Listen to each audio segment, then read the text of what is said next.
Start. उपाध्यक्ष महोदय, मैं सिर्फ 5 मिनट लूंगा।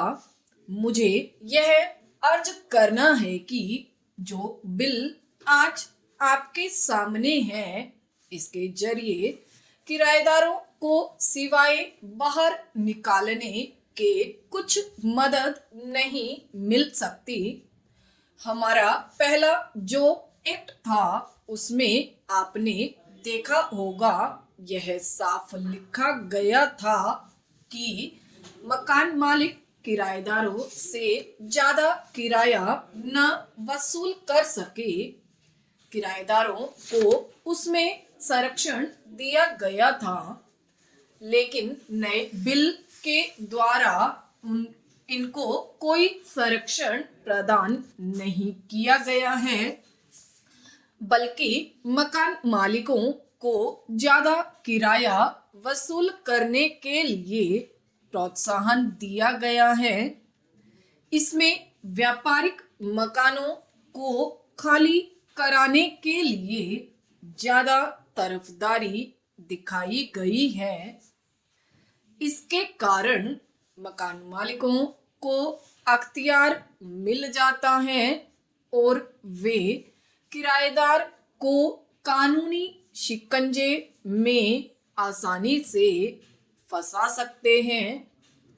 कई कारोबार मौसमी होते हैं, कोई 6 महीने का ही होता है और केवल 3 महीने का ही होता है। जैसे कोल्ड स्टोरेज का कारोबार है या आइसक्रीम का कारोबार है या सोडा वाटर का कारोबार है, और उस कारोबार पर निर्भर रहने वाले लोग अपनी 3 या 6 महीने की आमदनी से ही साल भर अपना काम चलाते हैं और रोटी खाते हैं।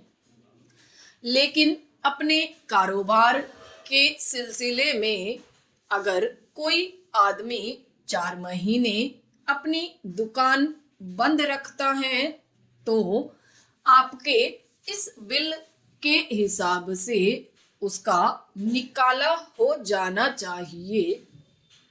तो ऐसे लोग अपने कारोबार से चले जाएंगे।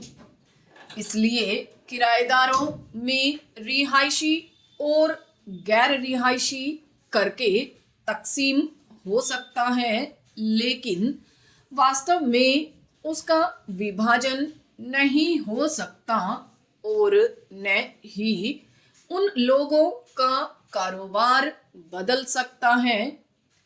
अगर ऐसा किया गया तो इससे लोगों की आमदनी पर असर पड़ेगा और नतीजे के तौर पर रोजगार भी नहीं बढ़ सकता। आपने इसमें यह भी कहा है कि अगर किसी मकसद के लिए मकान किराए पर लिया गया है और किराएदार उस मकसद को बदलता है, तो उसका घर निकाला होना चाहिए।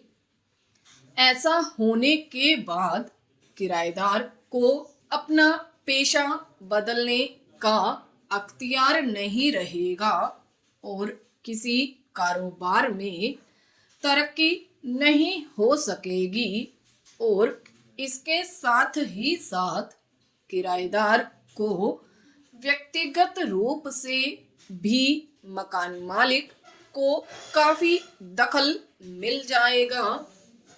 इसके अलावा आज लगभग 35,000 मुकदमे मकान मालिकों और किराएदारों के बीच चल रहे हैं। आपके इस बिल के पास होने से एक तूफान सा आ जाएगा और इतने ज्यादा मुकदमे कोर्ट्स में पहुंच जाएंगे कि गवर्नमेंट उनको संभाल नहीं सकेगी।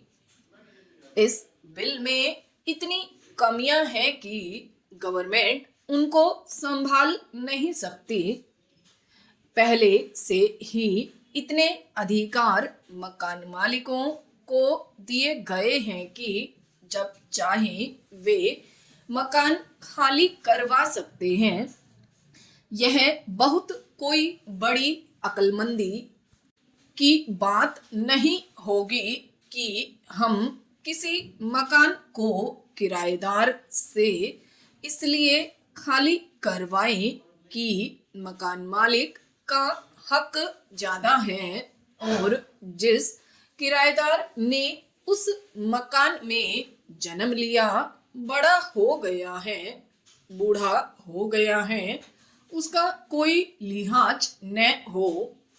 मकान चाहे रिहायशी हो अथवा व्यापारिक, अधिकतर इसलिए खाली करवाया जाता है कि किराएदार उसका किराया कम दे रहा है और मकान मालिक पुराने किराएदार को उठाकर नए किराएदार को अधिक किराए पर मकान देना चाहता है।